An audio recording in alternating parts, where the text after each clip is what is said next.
Hi students, कैसे आप सब लोग। मुझे उम्मीद है कि आप सब लोग बहुत बढ़िया होंगे, स्वस्थ होंगे, मस्त होंगे और एंजॉय कर रहे होंगे। तो इसी कामना के साथ आप लोगों का स्वागत है आपके अपने चैनल फोकस क्लासेस पर। मेरा नाम दीपक रजौरिया है और आज के स्टूडियो लेक्चर में हम लोग बात करेंगे 9th क्लास के चैप्टर पॉलीनॉमियल से छोटे से लेकिन बहुत प्यारे से क्वेश्चन की। इस क्वेश्चन में हम लोगों को दिया है find the value of 1/27 r³ - s³ + 125 t³ + 5 rsT when s = r/t + 5t। तो क्वेश्चन में हम लोगों को देखिए यहाँ पर एक कंडीशन दे रखी है और इस कंडीशन के बेसिस पर हम लोगों को दूसरे पॉलीनॉमियल की वैल्यू फाइंड करने के लिए बोला गया है। ठीक है, तो कैसे करते हैं, सीखते हैं इस चीज को। अब हम लोग जब इस क्वेश्चन को स्टार्ट करें बेटा, क्योंकि हम लोगों की कंडीशन दे रखी है, तो सबसे पहले इस कंडीशन को मेंशन करें। तो भाई कंडीशन हम लोगों को दे रखी है, लिखे गिवन दैट, क्या दिया है हम लोगों को, दिया है कि s = किसके बराबर है, r/3 + 5t के बराबर है। अब चाहे तो बेटा इसी कंडीशन को हम लोग कुछ इस तरीके से रिप्रेजेंट कर सकते हैं। देखो हम लोग क्या कर रहे हैं, इस s को इधर ट्रांसपोज कर रहे हैं, ठीक है। और जब इस s को इधर ट्रांसपोज कर रहे हैं तो इसको लिखा जा सकता है क्या, r/3 ऐसे ही रखा, s को इधर ट्रांसपोज किया तो माइनस में आ गया, प्लस 5t यहाँ पर है ही, और जब इसको ट्रांसपोज कर दिया तो इधर क्या रहा, 0। करेक्ट है। तो कंडीशन हम लोगों को जो दे रखी थी उसके बेसिस पे ही हम लोगों ने थोड़ा सा उसके अंदर चेंज कर लिया, ठीक है, वैल्यूज को ट्रांसपोज करके इधर उधर, और एक नई कंडीशन हम लोगों ने रिप्रेजेंट कर दी। बात यहाँ तक समझ आती है। अब हम लोगों को बेटा जिस पॉलीनॉमियल की वैल्यू निकालनी है, एक बार उस पर काम करना शुरू करते हैं। तो भाई हम लोगों को इस पॉलीनॉमियल की वैल्यू निकालनी है, तो यहाँ पर इसको लिखा है now 1/27 r³ - s³ + 125 t³ + 5 rsT, right. तो इस पॉलीनॉमियल पे हम लोग थोड़ा सा काम करते हैं, और जब इस पॉलीनॉमियल पे हम लोग थोड़ा सा काम करें तो हम लोग देख पा रहे हैं कि भाई इस पॉलीनॉमियल में कुल मिला के कितने टर्म्स हैं, 4 टर्म्स हैं। और इन 4 टर्म्स में से बेटा 3 टर्म्स ऐसे हैं जो काफी हद तक हम लोगों को क्यूब फॉर्म में दिखाई दे रहे हैं। एग्जैक्टली नहीं है, एग्जैक्टली हम लोग बनाने की कोशिश कर सकते हैं, ठीक है। और जब ऐसा हो कि किसी भी पॉलीनॉमियल में बेटा 4 टर्म्स हो और उन 4 टर्म्स में से 3 टर्म्स क्यूब फॉर्म में हो, तो एक आइडेंटिटी हम लोगों को याद आ जानी चाहिए। और वो आइडेंटिटी क्या है, वो आइडेंटिटी होती है कि भाई a³ + b³ + c³ - 3abc, ठीक है। तो अगर इस तरीके की फॉर्म का पॉलीनॉमियल होता है तो उस पॉलीनॉमियल का फैक्टराइजेशन किस फॉर्म का होता है, तब उस केस में उस पॉलीनॉमियल का फैक्टराइजेशन होता है a + b + c ना ब्रैकेट, और दूसरे ब्रैकेट में a² + b² + c² - ab - bc - ca जैसी फॉर्म का। अधिक बात यहाँ तक क्लियर है, ठीक है। अब हम लोग क्या कर रहे हैं बेटा, हम लोग इस पॉलीनॉमियल पे काम करेंगे और इस पॉलीनॉमियल को एग्जैक्टली ऐसी फॉर्म में लेकर आएंगे, और जैसे ही पॉलीनॉमियल ऐसी फॉर्म में आ जाएगा तो इमीडिएटली इस आइडेंटिटी के बेसिस पर हम लोग उसको इस फॉर्म में रिप्रेजेंट कर सकते हैं, ठीक है। तो चलिए काम करना शुरू करें, इसको चेंज करें एग्जैक्टली इस फॉर्म में। तो हम लोगों को ये टर्म्स क्यूब फॉर्म में चाहिए, तो देखो जरा बताइए इस टर्म को हम लोग क्या लिख सकते हैं, इस टर्म को हम लोग क्या लिख सकते हैं, और इस टर्म को हम लोग क्या लिख सकते हैं। तो देखिए इस टर्म को हम लोग लिख सकते हैं, पहला लिखा है 1/27, ठीक है। तो 1/27 किस नंबर का क्यूब करने पे मिलता है, 1/3 का, ठीक है। तो इसकी जगह पे क्या लिखते हैं, इसकी जगह पे लिखते हैं 1/3, और r क्यों लिखा है, तो r का क्यूब करने पे r क्यूब मिलेगा, ठीक है। तो इसको इस तरीके से रिप्रेजेंट कर सकते हो। देखो 1/3 का क्यूब करोगे तो 1/27, r का क्यूब करोगे तो r क्यूब, ठीक है जी।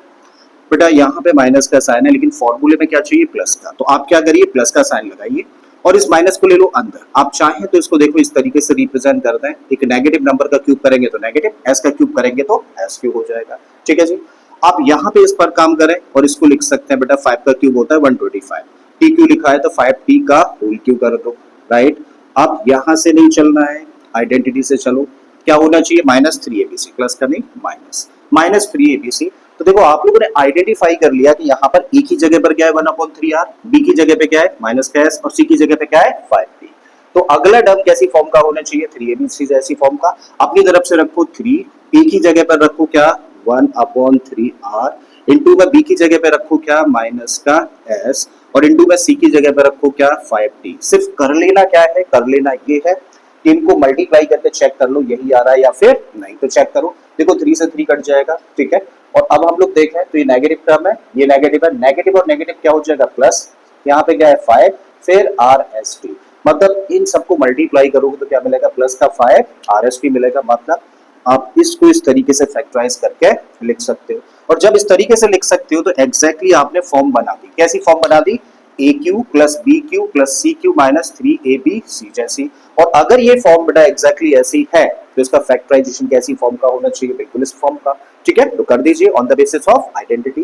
पहला जो टर्म है, पहला जो ब्रैकेट है वो कैसी फॉर्म का होना चाहिए, a प्लस बी प्लस सी। तो a की जगह पे बेटा क्या है 1/3r, प्लस b की जगह पे क्या है माइनस का s, प्लस c की जगह पे क्या है 5t। ठीक है, दूसरे ब्रैकेट में a square plus b square plus c square, पहले तीन टर्म्स लिखे। a की जगह पे पता है क्या है 1/3r, तो इसका कर दें स्क्वायर। b की जगह पर क्या है माइनस का s, तो इसका स्क्वायर, और c की जगह पर 5t है तो बेटा इसका स्क्वायर किया जाना चाहिए। तो तीन टर्म्स हम लोगों ने लिखे। फिर minus C B minus B C minus C A. अब रखो बेटा माइनस का साइन लगाओ, माइनस ए बी, तो ए की जगह पर क्या है 1/3r और बी की जगह पर माइनस एस है। माइनस बी सी होता है, बी की जगह पर माइनस एस है और सी की जगह पर 5t है, तो यहाँ पे रख दिया 5t। माइनस सी है तो सी की जगह पर तो बेटा 5t है और ए की जगह पर है 1/3r, करेक्ट है, और ब्रैकेट कर दिया क्लोज। तो हम लोगों ने इस आइडेंटिटी का यूज किया और इस आइडेंटिटी को यूज करके हम लोगों ने इसको फैक्टराइज कर दिया। अब इसमें थोड़ा सा काम और करें भाई, इस टर्म पर काम करें तो इसको ओपन कर देते हैं ब्रैकेट को, तो minus S plus 5t bracket में रखा हम लोगों ने, और यहाँ इस ब्रैकेट पे काम करें तो 1/3r का होल स्क्वायर है, तो 1/3 के स्क्वायर करेंगे तो कितना होगा 1/9r स्क्वायर। एक नेगेटिव नंबर का स्क्वायर पॉजिटिव, और s का स्क्वायर करेंगे तो s स्क्वायर। 5t का होल स्क्वायर है तो इसको लिख सकते हो 25t स्क्वायर, माइनस का साइन है रख दो, ये माइनस और ये माइनस क्या हो जाना है प्लस हो जाना है, तो क्या मिला 1/3r मिलेगा। ये माइनस और ये माइनस बेटा प्लस हो जाना है, तो क्या हो गया 5st लिख सकते हो। ठीक है, ये माइनस का साइन रखिए बेटा, मल्टीप्लाई करें तो इसको लिखेंगे 5/3tr, करेक्ट है। अब हम लोग देख रहे हैं कि यहाँ पे इस ब्रैकेट में क्या है 1/3r minus s plus 5t, और 1/3r ये 1/3r ही है ना, 1/3r minus s plus 5t की तो वैल्यू किसके बराबर है 0 के बराबर है। मतलब इस ब्रैकेट की जगह पे चाहे तो क्या रख सकते हैं 0 रख सकते हैं, तो बेटा रख दीजिए। तो यहाँ पे रखा 0 और इनटू में क्या आ गया 1/9r square plus S square plus 25t square plus 1/3rs plus 5st minus का 5/3tr, और 0 का मल्टीप्लाई बेटा किसी भी ब्रैकेट में करते हैं तो फाइनली वैल्यू क्या देगा 0 ही देगा। ठीक है, तो इसका मतलब 0 का जब मल्टीप्लाई किया जाएगा तो फाइनली रिजल्ट क्या आएगा 0, और ये हो जाता है आंसर इस क्वेश्चन का। ठीक है, तो मुझे उम्मीद है कि आप लोगों को क्वेश्चन अच्छे से समझ आया होगा। अगर ऐसा है तो प्लीज वीडियो को लाइक कर दें, चैनल को सब्सक्राइब कर लें अगर आपने अभी तक इस चैनल को सब्सक्राइब नहीं किया है, और अगर हो सके तो इस वीडियो लेक्चर को अपने दोस्तों के साथ में शेयर भी कर दें। मैं फिर से आता हूँ एक और नई इसी तरीके के क्वेश्चन के साथ में। Till then keep learning and thank you for watching this video.